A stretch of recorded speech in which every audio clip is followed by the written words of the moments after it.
la fille de mon mari s'est levée pendant notre cérémonie de mariage et m'a traité de croqueuse de diamants devant tous nos invités. J'ai ensuite découvert que son ex-petite amie toxique l'a manipulée pour ruiner notre mariage. Je, F32, viens de me marier avec mon merveilleux mari, John, H55, qui est veuf. John a perdu sa défunte épouse, Lily, il y a 7 ans, d'un cancer, et il a une fille, Emily, 24F, de ce mariage. Je suis entré dans la vie de J environ 4 ans après le décès de Lily. Nous sommes sortis ensemble pendant 3 ans et nous nous sommes fiancés l'année dernière. Tout au long de notre relation, j'ai su qu'Emily avait des sentiments mitigés à l'idée que son père sorte à nouveau avec elle, ce que je comprenais compte tenu des circonstances de la perte de sa mère. Mais j'ai vraiment essayé d'être patiente et bienveillante envers Emily. Je n'ai jamais voulu remplacer sa mère. J'espérais juste que nous pourrions au moins être courtois, voire amicaux, à temps. À l'approche de notre mariage, le comportement d'Emily est devenu de plus en plus froid et erratique envers moi. Lorsque John lui a annoncé nos fiançailles, elle est sortie en trompe de la pièce sans un mot. Plus tard, elle m'a confronté en privé, m'accusant d'être une chercheuse d'or qui ne cherchait que l'argent de son père. J'étais abasourdi. Je n'avais jamais rien demandé de matériel à John, et nous travaillons tous les deux. J'ai ma propre carrière. J'ai essayé de la rassurer en lui disant que j'aimais son père et que je n'étais pas là pour lui enlever quoi que ce soit. John lui a aussi parlé, essayant de la calmer. Elle n'a jamais semblé convaincue. Nous nous attendions à une certaine gêne au mariage, mais nous n'avions jamais imaginé le coup de théâtre qu'elle allait nous faire. Notre mariage devait être une cérémonie modeste mais magnifique, organisée dans un jardin botanique local. Nous avions une 50aine d'invités, amis proches et famille. Emily était invitée, bien sûr, et John espérait que son unique enfant nous soutiendrait pour notre grand jour malgré ses objections au mariage. Elle est arrivée avec son petit ami, Mark, 25 ans. J'ai même été un peu soulagé en la voyant arriver, pensant que cela signifiait peut-être qu'elle avait décidé de mettre ses sentiments de côté pour son père. Malheureusement, ce ne fut pas le cas. La cérémonie a commencé comme prévu. Je me suis dirigé vers l'autel. John me souriait et Emily était assise au premier rang, du côté du marié. J'ai remarqué qu'elle était tendue et me fusillait du regard, mais j'ai essayé de me concentrer sur John et les vœux que nous allions échanger. Nous étions à peu près à mi-chemin de nos vœux lorsque cela s'est produit. Soudain, Emily s'est levée. J'ai d'abord pensé qu'elle se sentait peut-être mal, mais elle a ensuite pris la parole, interrompant la mi-vœu de John et de l'efficace. Elle a dit, « Je m'oppose à ce simulacre de mariage. » L'officiant a été surpris et a tenté d'intervenir en disant que le moment était tout à fait inapproprié, mais Emily s'en fichait. Elle s'est tournée vers tous nos invités et s'est lancée dans une tirade. Emily a crié que j'étais une manipulatrice qui écarte les jambes pour tout le monde. Elle a proclamé que je ne me servais que de son pauvre père veuf pour son argent et que je cherchais à la priver de sa vie et de son héritage. Un soupir a retenti dans la foule. Mon visage s'est enflammé. J'étais mortifié et complètement prise au dépourvu. John avait l'air d'avoir reçu une gifle. Il a essayé de la faire taire en criant « Emily, ça suffit », mais elle a juste parlé par-dessus lui, d'une voix hystérique. Alors que le personnel de sécurité et le frère de John, qui accourait, s'interposaient, Emily a porté un dernier coup. Elle a hurlé que nous manquions tous de respect et décevions sa défunte mère en autorisant ce mariage, et que sa mère aurait honte de ne pas avoir protégé John de moi. À ce moment-là, la sécurité l'avait attrapé par les bras. Emily se débattait et hurlait tandis qu'il l'entraînait hors de la cérémonie. Elle hurlait sur moi, sur son père, sur quiconque voulait l'écouter, nous accusant tous d'avoir trahi la mémoire de sa mère. C'était une scène tout droit sortie d'un cauchemar. Certains invités ont tenté de la calmer ou de la raisonner pendant qu'on l'emmenait, mais elle était devenue complètement inconsciente. Finalement, elle a été complètement expulsée de la salle. Je tremblais. Je n'avais jamais été la cible d'une telle animosité, surtout pas en public, ce qui était censé être le plus beau jour de ma vie. Après le départ d'Emily, il y eut un long silence gêné. J'étais au bord des larmes, et John semblait à la fois dévasté et furieux. L'officiant nous demanda discrètement si nous voulions continuer. Nous acceptâmes. C'était surréaliste, mais après avoir pris une minute pour respirer, John me serra les mains et nous fîmes signe à l'officiant de poursuivre la cérémonie. En quelques jours, nous parvînmes à prononcer nos vœux et à échanger nos alliances. Nous étions officiellement mariés, même si l'ambiance joyeuse que nous avions espérée était visiblement brisée. De nombreux invités semblaient encore sous le choc, mais ils nous adressèrent des sourires chaleureux et applaudirent lorsque nous nous embrassâmes pour sceller le mariage. Lors de la petite réception qui suivit, tout le monde raconta ce qui venait de se passer. C'était inévitable. Une telle explosion de colère est la seule chose qui pouvait nous retenir. Des membres de la famille de John se sont excusés à plusieurs reprises, disant qu'ils ne s'attendaient pas à ce qu'Emily fasse une chose aussi horrible. Quelques proches de John, proches de sa défunte épouse, Lily, étaient particulièrement contrariés, non pas contre nous, mais contre Emily, pour avoir invoqué la mémoire de Lily avec tant de rancœur. J'ai entendu dire que des amis de John étaient allés voir Emily après qu'elle ait été traînée dehors, mais qu'elle avait déjà quitté les lieux. Mark, le petit ami d'Emily, était particulièrement absent de la réception. J'ai appris plus tard que Mark s'était discrètement éclipsé peu après qu'Emily ait été escortée dehors. Apparemment, il était mortifié par son comportement. D'après un cousin de John qui lui a brièvement parlé avant son départ, Mark a dit qu'il ignorait totalement qu'Emily préparait une telle chose et qu'il n'arrivait pas à croire ce qu'il venait de voir. Nous l'ignorions sur le moment, mais c'était la fin de la relation d'Emily avec Mark. Il l'a quittée le jour même à cause du coup monté qu'elle avait joué ce soir-là. Après le départ de tous les invités et notre séparation, John et moi sommes restés assis dans notre salon, plongés dans un silence pesant. Il a pris sa tête dans ses mains et n'a cessé de s'excuser auprès de moi, se disant désolé que notre mariage ait été gâché.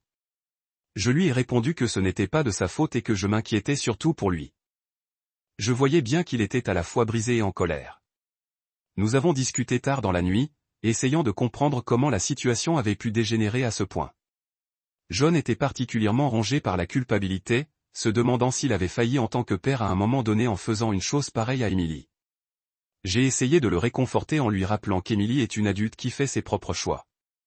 Nous sommes allés nous coucher tous les deux épuisés, émotionnellement vidés, et ne sachant pas comment aller de l'avant avec Emily. Après cela, John et moi avons dû digérer ce qui s'était passé, pratiquement seuls. Une fois le mariage terminé, nous n'avons eu aucune nouvelle d'Emily ce soir-là ni le lendemain. Honnêtement, aucun de nous n'était prêt à lui parler de toute façon. J'essayais de la soutenir et de ne pas laisser ma propre douleur aggraver la situation. Malgré tout, j'étais furieuse et profondément blessée par ses actes et ses paroles. 2 jours après le mariage, Emily est arrivée chez nous sans prévenir. Le soir, j'ai entendu frapper à la porte. J'ai ouvert et j'ai trouvé Emily sur le pas de la porte, les yeux bouffis et visiblement nerveuse. Son visage était pâle et tiré, comme si elle n'avait pas dormi. Elle était seule. J'ai appelé John et il est venu ouvrir avec moi. Emily a immédiatement fondu en larmes, nous suppliant de la laisser rentrer chez elle. Elle a dit que Mark l'avait quittée juste après le fiasco du mariage et l'avait mise à la porte de l'appartement qu'ils partageaient. Elle n'avait plus où aller. Elle pleurait, s'excusait de manière détournée, sans toutefois exprimer explicitement ses regrets pour l'incident du mariage, et suppliait sans cesse qu'on la laisse rester chez elle. J'étais encore sous le choc de son arrivée ainsi, et j'ai laissé John prendre l'initiative de répondre. Il était sévère et froid. Je voyais bien qu'il retenait beaucoup d'émotions.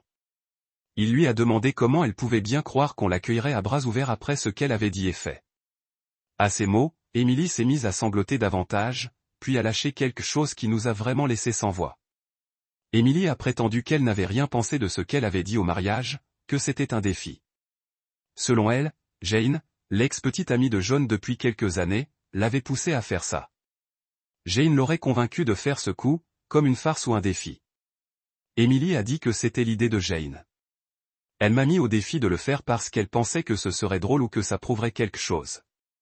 John est devenu tout rouge et j'ai vu la veine de sa tempe éclater. Il ne supporte absolument pas Jane. Leur rupture a été compliquée et la dernière chose qu'il voulait, c'était que cette femme se mêle à nouveau de sa vie. Emily a continué à insister sur le fait qu'elle l'avait fait uniquement parce que Jane l'avait incité et qu'elle pensait que si elle s'y opposait ainsi, ce serait une blague que tout le monde comprendrait. Son explication me semblait dénuée de sens.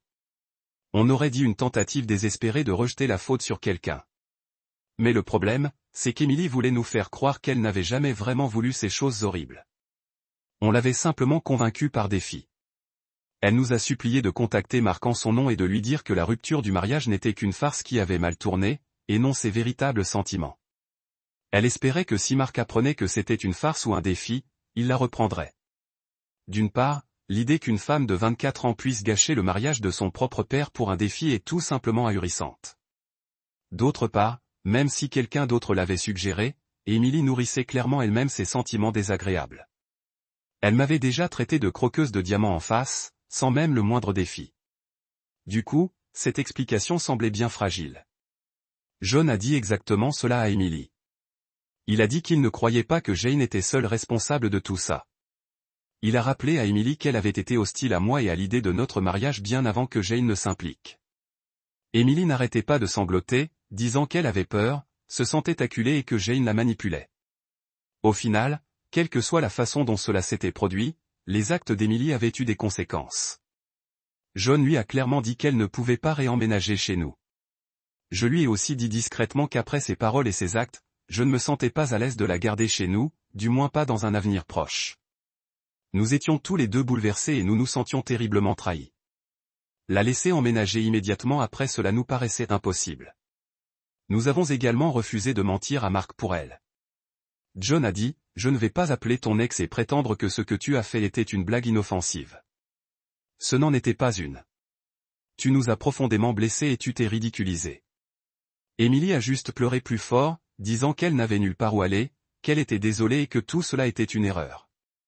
John lui demanda d'un ton assez froid où était Jane, car apparemment, Jane l'avait encouragée. Emily admit qu'après le fiasco du mariage, elle était restée chez Jane un jour ou deux, mais que Jane lui avait dit de venir s'excuser et d'essayer d'arranger les choses avec nous. Je doutais que Jane insistât réellement pour une réconciliation par pure bonté d'âme. On aurait dit que Jane ne voulait pas qu'Emily squatte chez elle. Après une longue et douloureuse confrontation sur le pas de notre porte, John resta déterminé. Il proposa de payer l'hôtel pour 2 nuits à Emily afin qu'elle ne se retrouve pas à la rue, mais il lui fit clairement comprendre qu'elle n'emménagerait pas chez nous. Emily refusa l'argent de l'hôtel, je pense par fierté ou par colère, et cracha à travers ses larmes, « Je comprends. Tu la préfères à ton propre sang. » Cela la blessa, car John aime profondément sa fille. Avant même que nous puissions répondre, Emily courut vers sa voiture. Nous l'appelâmes, mais elle démarra, toujours en pleurs. Ce fut la dernière fois que nous vîmes Emily ou que nous entendîmes parler d'elle pendant un moment. Elle a quasiment disparu après cette confrontation. John a essayé de l'appeler le lendemain, une fois que nous nous étions un peu calmés, mais son téléphone était éteint et elle n'a pas rappelé. Nous lui avons aussi envoyé un SMS pour vérifier si elle allait bien, mais sans réponse. Nous ne savions pas si elle était retournée chez Jane ou ailleurs. C'était un sentiment terrible et pesant d'être en colère contre elle, tout en nous inquiétant pour son bien-être. John était bouleversé émotionnellement les premiers jours. À ce moment-là, tout ce que nous pouvions faire, c'était attendre de voir si elle nous contacterait ou si elle viendrait. Nous avons informé quelques autres membres de la famille de la situation au cas où elle les contacterait, mais sinon, nous étions dans l'ignorance. C'était horrible pour nous deux. Je me sentais en colère et trahi, mais j'étais aussi inquiète qu'elle soit là, sans aucun contact. Première mise à jour, il a fallu environ 3 semaines avant d'avoir des nouvelles d'Emily. Pendant ce temps, John et moi avons essayé de reprendre le cours de nos vies, mais c'était difficile. Il faisait le deuil de sa relation avec sa fille et remettait tout en question. J'étais à cran, craignant qu'Emily ne fasse une autre bêtise. Nous ne savions ni où elle logeait ni ce qu'elle faisait.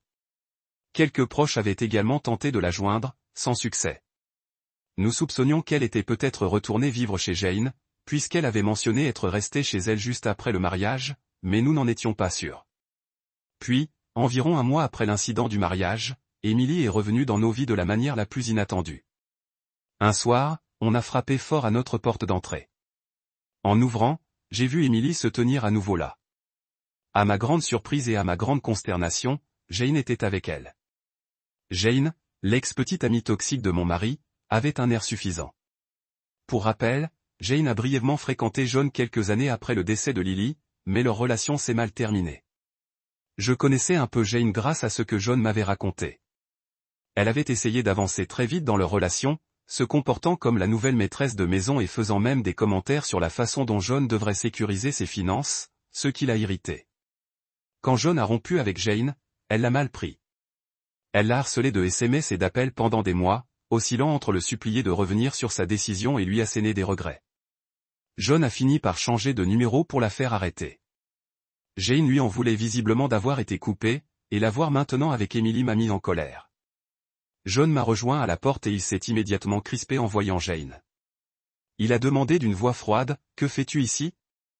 Jane a affiché un faux sourire innocent et a dit qu'elle était là pour soutenir Emily. Emily elle-même évitait le contact visuel, se tenant légèrement derrière Jane. C'était mauvais signe pour moi. On aurait dit qu'Emily était venue avec des renforts, ou plutôt comme renfort pour le plan que Jane s'apprêtait à mettre en place. Jane est allée droit au but. Elle a dit qu'ils étaient là pour nous informer qu'Emily avait l'intention de me poursuivre en justice, et probablement John aussi, pour détresse émotionnelle. J'ai ri parce que ça paraissait ridicule, mais la façon dont Jane l'a dit était très sérieuse. Elle prétendait que j'avais causé un grave traumatisme émotionnel à Emily en détruisant sa famille et en remplaçant sa mère, et que, apparemment, les événements du mariage avaient poussé Emily à la dépression. Par conséquent, ils ont plaidé que j'étais responsable des dommages et intérêts pour avoir infligé une détresse émotionnelle à Emily. J'étais abasourdi. John aussi. Pendant quelques secondes, nous sommes restés plantés là, sous le choc qu'ils aillent aussi loin. Puis John a retrouvé sa voix et a dit à Jane que c'était absolument absurde. Il a rappelé à Jane que c'était Emily qui avait fait une scène et qui nous avait entendus, et non l'inverse. Jane a commencé à riposter en haussant le ton. Elle a dit quelque chose comme « Si vous ne voulez pas d'une bataille judiciaire embarrassante, vous ferez bien pour votre fille. » Elle a vécu l'enfer à cause de cette femme qui me faisait signer de votre trahison. Nous avons un dossier solide, et il nous serait si facile de prouver comment mon nom s'est infiltré dans la vie d'un veuf vulnérable et a aliéné sa fille. Imaginez l'image que cela donnerait à un jury. C'était tellement théâtral et insensé qu'il était clair qu'elle essayait de nous effrayer. Je dois préciser que ni Jane ni Emily ne sont avocates. C'était clairement du bluff, une menace sans fondement destinée à nous intimider. Je pense qu'ils ont supposé que nous paniquerions au mot « poursuivre » et que nous céderions peut-être à une quelconque demande. Au lieu de cela, j'ai commencé à reprendre mon calme, car il était clair que c'était absurde.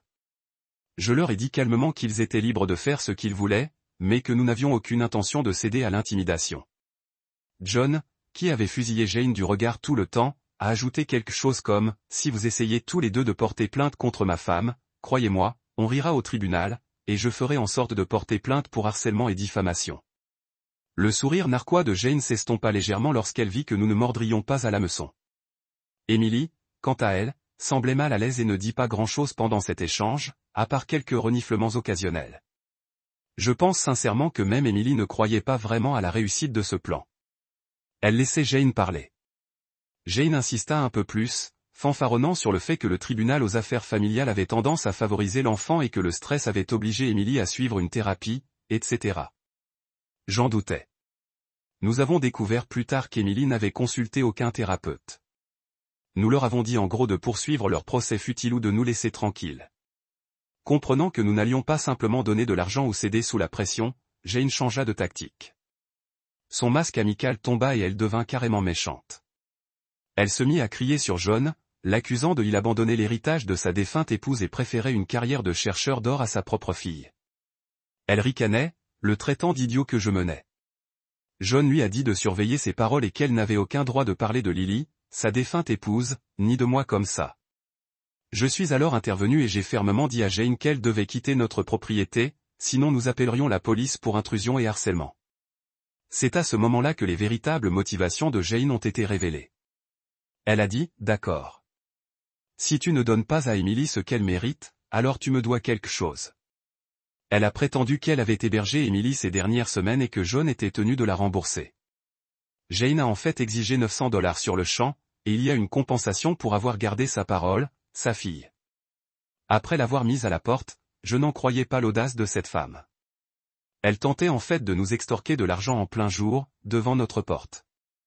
John a ricané et a dit qu'il ne lui devait rien. Il a également souligné que personne n'avait demandé à Jane d'héberger Emily.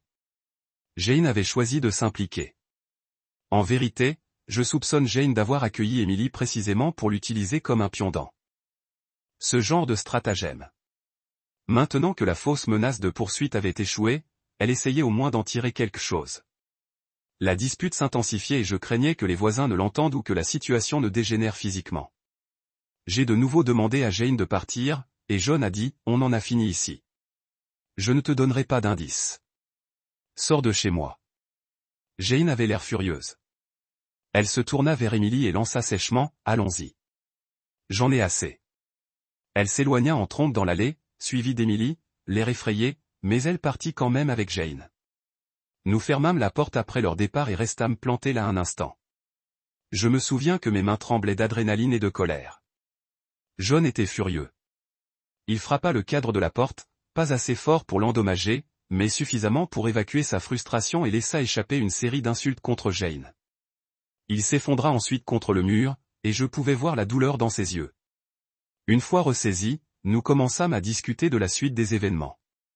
Finalement, nous décidâmes de ne pas impliquer la police ni les avocats à moins qu'ils ne tentent quelque chose, et nous espérions simplement que ce serait la fin de l'implication de Jane. Nous étions épuisés émotionnellement, et John était hors de lui que sa fille s'associe à quelqu'un qui le regrettait profondément d'avoir laissé entrer dans nos vies. Deuxième mise à jour. Dernière mise à jour. Suite à cette horrible confrontation avec Jane, le calme revint un instant. Une fois de plus, Emily ne nous contacta pas, et nous ne la contactâmes pas non plus. John était furieux contre elle et Jane, mais au fond, je voyais bien qu'il était profondément blessé. Pourtant, après cette altercation, nous pensions vraiment que c'était peut-être la fin, et que nous n'aurions plus de nouvelles d'Emily avant longtemps. Ce n'est qu'une semaine environ après l'incident de la menace de poursuite judiciaire que nous avons enfin eu des nouvelles d'Emily directement. Pas en personne, mais par SMS qu'elle nous avait envoyé, à John et moi. Ce message était essentiellement des excuses, très désespérées et pleines de remords. Emily y avouait avoir tout détruit par sa psychose, selon ses propres termes. Elle expliquait ce qui s'était passé après son départ avec Jane ce soir-là. Apparemment, Jane l'avait mise à la porte juste après leur départ de chez nous. Je soupçonne Jane d'être furieuse que son plan ne lui rapporte rien. Emily s'est soudainement retrouvée seule. Elle n'avait plus d'appartement. Elle ne pouvait pas retourner chez Marx et elle avait résilié son ancien bail en emménageant avec lui. Très peu. Elle avait perdu de l'argent et avait coupé les ponts avec la plupart des personnes susceptibles de l'aider. Elle a également admis avoir tenté de contacter Marc pour s'excuser et s'expliquer, mais il a complètement coupé contact avec elle et ne voulait plus lui parler, ce qui est compréhensible après ce qui s'est passé. Dans le message, Emily a avoué avoir été pratiquement sans abri pendant plusieurs jours. Elle a dit avoir dormi dans sa voiture au début et que lorsque ce n'était plus possible, je ne sais pas ce qui s'est passé. Peut-être à cause de la chaleur extrême ou du sentiment d'insécurité qu'elle ressentait à l'idée de se faire voler les vitres baissées. Elle a même passé 2 nuits sur un banc public. Elle a décrit ces nuits comme le moment le plus sombre de sa vie, où elle a dû affronter la réalité de ce qu'elle avait fait. Elle nous a confié qu'elle avait finalement réalisé à quel point elle avait gâché non seulement notre mariage, mais aussi sa propre vie. Dans son message, elle s'est excusée auprès de John et moi, se disant profondément désolée pour la douleur et l'embarras qu'elle avait causé. Emily a également admis avoir été en contact avec Jane bien avant le mariage. Apparemment, nous avons repris contact il y a plusieurs mois, peu après nos fiançailles avec John. Jane avait pris de ses nouvelles et, à partir de là, elle a progressivement commencé à influencer son point de vue sur moi. Selon Emily, Jane nourrissait constamment ses opinions négatives à mon égard et semait la méfiance et le ressentiment. Elle disait que Jane lui répétait sans cesse que je courais après l'argent de John et qu'Emily devait protéger ce que sa mère lui avait laissé. Emily affirmait que cela avait commencé par des conversations informelles, mais que Jane l'avait activement encouragée à dénoncer le mariage. Emily écrivait qu'elle avait bêtement cru à ses mensonges et qu'elle avait laissé Jane attiser sa colère, qu'elle regrette profondément aujourd'hui. Elle a admis qu'aucune de ses excuses ne justifiait ce qu'elle avait fait, ni son chagrin pour sa mère, ni l'influence de Jane, rien. Elle a dit avoir été égoïste, cruelle et incontrôlable, et qu'elle regrettait tout cela. Elle avait l'air d'une personne brisée qui a finalement compris qu'elle devait assumer ses responsabilités. Elle a même dit qu'elle comprenait si John et moi ne voulions plus jamais la revoir, mais qu'elle voulait que nous sachions qu'elle était désolée et qu'elle aimait son père. Elle a également dit qu'elle allait chercher une aide professionnelle, une thérapie, car elle a reconnu que son comportement était vraiment excessif.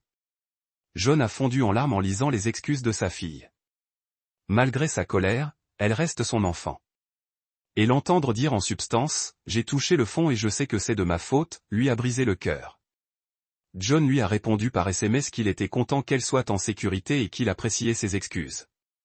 Il ne lui a pas immédiatement proposé de revenir vivre avec nous, mais il lui a dit que si elle avait besoin d'aide pour trouver un logement ou se remettre sur pied, nous l'aiderions, mais pas en l'emménageant immédiatement chez nous. Nous avons convenu de la rencontrer en personne prochainement pour en parler davantage.